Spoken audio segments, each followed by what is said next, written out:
back. We're going to add a theorem to our electronic notebook, and you already proved this one in the first example, and so it's just a repeat of what you already learned. The triangle mid-segment theorem basically says a mid-segment of a triangle, the two things are true.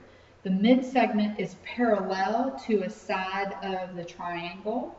So the side that it doesn't touch, basically that mid-segment, the endpoints are on two of the sides.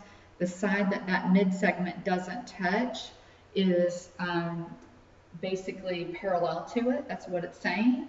And its length is going to be half the length of that other side. So that's really cool. The mid-segment is always going to be half of that parallel side. All right, so that's the relationship that I really want you to focus in on. We spent the entirety of example 1 proving that fact, that this triangle mid-segment theorem numerically works out that way every single time. Okay, so let's look at example 2. We're going to use this theorem to help us find the measures. So we're going to apply some algebra here. All right, so letter A, we're finding UW. So let me kind of like highlight this one. Okay, now we're trying to find the length of UW.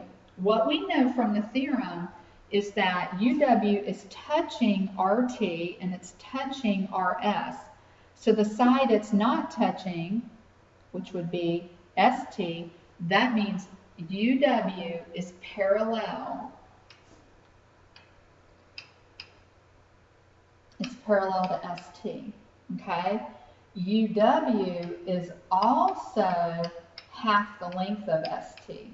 Well, guess what? We know the length of ST. That's given in the figure as being 7.4. So we're going to take half of 7.4, and whatever half of 7.4 is, that's the length of UW. And so you should end up with 3.7 as your length. Okay?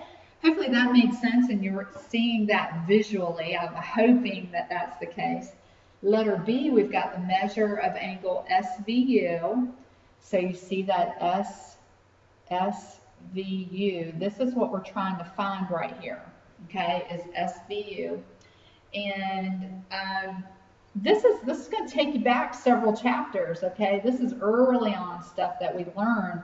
Remember, when you have two lines that are parallel, we know that these two lines are parallel. The mid-segment theorem tells us that. You need to look at UV as though it were a transversal. Treat it as though it were a transversal, okay? I'm going to kind of point to it there. UV is a transversal. It's cutting across UW and ST, which are parallel lines. Now, look at the relationship to the angle that shows 41 degrees and the angle SVU that they're wanting us to find. And you're going to notice that they are alternate interior angles. And what do we know about alternate interior angles? They're equal. And so the measure of angle SVU has to be that it too is 41 degrees because those two angles are alternate interior angles. Okay, so I'm hoping, you know, we're tying in some things from the past, and that's what geometry is about, and that's what math is about in general, is recognizing these relationships and pulling them in when it's applicable. All right, you've got 3 measures here. I'm going to give you a point for each one. Use the figure that was provided in your check it out. Find JL, PM, and the measure of angle MLK for me. And we'll check those tomorrow. Thanks for listening.